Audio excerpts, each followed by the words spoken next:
system. Now we come to the cost comparison. This is just a commentary on what I've just shown you. We are seeing the least cost, low energy technology, low emission technology would be nuclear. Renewables and carbon capture and sequestration are probably a bit more expensive, and the ESAA, one of our big industry associations, has written a report which, more or less using the same data, came up with the same conclusions, but they all have substantial niche roles. Without carbon constraint or carbon pricing, the jury is out on that at the moment. That's being discussed very greatly. Nuclear hasn't a chance, and some of the low-energy technologies will be still struggling. But all that could change. With a moderate carbon price, not only would nuclear power be competitive, but so also would renewables, and or their position would improve dramatically.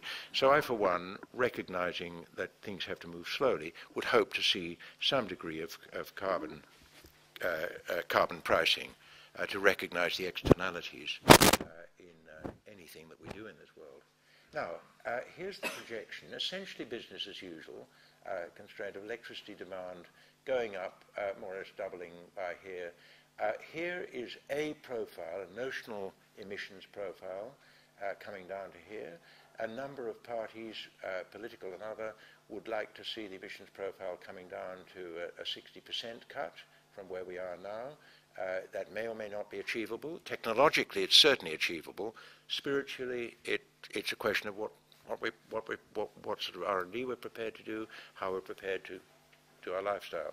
This zero emissions element, again, I pick up on something Stuart said. This is a wedge.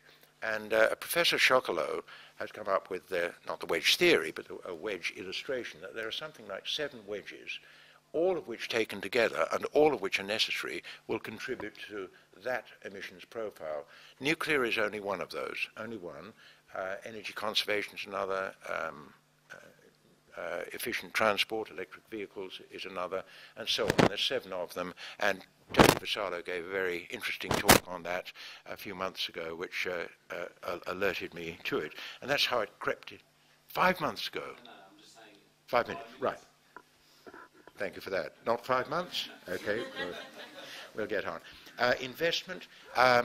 This slide I prepared before Messrs. Morgan, Walker and de Crespigny invented a company called Australian Nuclear Power. So investors are getting interested. They're buzzing along. But will they invest? Of course they won't invest until they know that there's a stable policy environment. There isn't at the moment. There's a stable licensing and regulatory regime, which there isn't at the moment. But when they do invest, they will invest enough money to deal with the fuel management costs, the spent fuel, and the final decommissioning. Mind you, that's going to be in 80 years' time, so you only take 0.02 of a cent per kilowatt hour, which is hardly detectable, and provided that's kept in a trust fund, you can decommission the plant and deal with all of the wastes. And we don't believe other technologies offer that, but it is an important holistic approach. There's the wastes expressed really in volumes and nastinesses, and it speaks a bit for itself. But I'll flick on quickly in view of the shortage of time. Note the dot point at the bottom, very small waste volumes for nuclear energy, and dealing with radioactive waste, less than 1% of the total industrial toxic waste. So, yes, nasty stuff, but it's not the only nasty stuff that we have to deal with sensibly. Low and intermediate level wastes. Low level wastes are things that are really not particularly dangerous. We still don't love them, but they're stacked in numerous drums up at Lucas Heights now, rubber gloves, test tubes and so forth. No special need for shielding. You can walk around. You wouldn't want to sleep in there. Intermediate level is bits which are mildly radioactive, and you certainly wouldn't want to spend too much time near to them, and I'll show you a picture of how it's dealt with. Sites are demonstrated overseas and in Australia, and we're working on the facility right at the moment. It created a huge political storm, but it's really not a very big deal. This was a picture that was taken in Olkiluoto in Finland, about 200 meters underground. It's not a big deal. You just drive through a gate and down the hill, down the mine, and dump it in there, and when that gets filled, there's another one. It's not much use to terrorists or anyone else. It's just nasty stuff that you put out of the way. But it's not that nasty. Now, high-level wastes are potentially nasty. Now, what can you do with waste? Firstly, it's good to reprocess them to use the unused fuel, but it is highly complex, and therefore, as I said, we won't probably do it in Australia.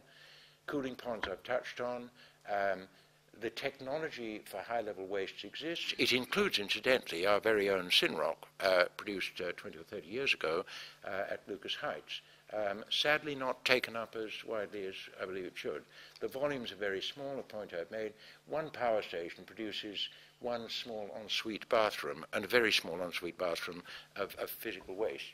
But deep disposal, if we go for it in Australia, is not needed at least until 2050, even if nuclear power is adopted by Australia, it may or may not be. That is the stage of nuclear waste storage after the ponds, but before going deep. This is Korea. That was no big deal. I was standing where that photograph was taken and took a similar one myself. 11 of those canisters, and I'll show you what they look like inside, contain the output of one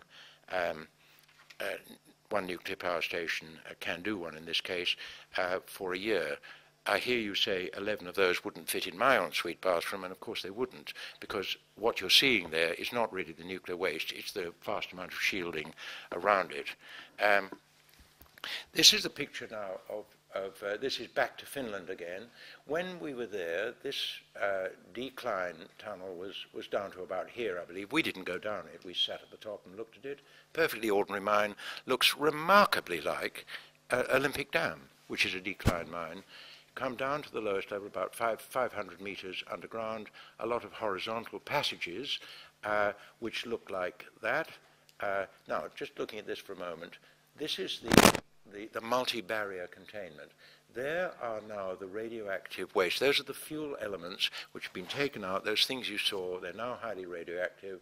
They're put by remote control inside an iron shell and then sealed at the top, then put inside a copper shell, evacuated, filled with inert gas. The copper shell then goes either vertically or horizontally, and it goes into these holes tipped in by some sort of device, and backfilled with bentonite, so that if there is any ground movement at all, the bentonite will absorb it, and the bentonite also, if there were any stray radioactivity, which there wouldn't be at that stage because it's multi-barrier, would certainly absorb it. So that's what deep disposal looks like, and I would say my personal view is I have no difficulty whatsoever in this being done in Australia. We have many, many sites where this can be done, and it is not dangerous. Two, I have to say personally, I have no difficulty with, if it became a commercial business, for Australia to take other people's waste and do it properly, because I have great faith in Australian engineers and engineering. A lot of other people say, not in my backyard, and I respect that view. It's just not one I hold myself. Health and safety. Nuclear power has relatively few health and safety impacts, and significantly less than a lot of other things that we do, and the report you've got somewhere gives some of the pictures. Of course, it's way below smoking and dramatically below driving cars. And I'm not trying to say that Chernobyl was a good thing or a bad thing, it was an absolutely appalling thing. It killed 49 people.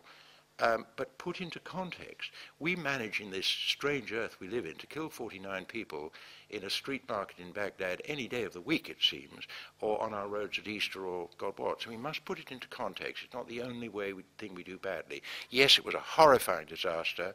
The resultant radiation and injuring of children with thyroid cancer could have been prevented by the rapid issue of iodine, but was not. Because the Russians were in denial for some stage. The whole thing, from the beginning of the design of the reactor to the management, and the management on the day when they did experiments they should never have done, and then the management of the evacuation of Chernobyl, was a disaster from beginning to end, and it's all very much written up.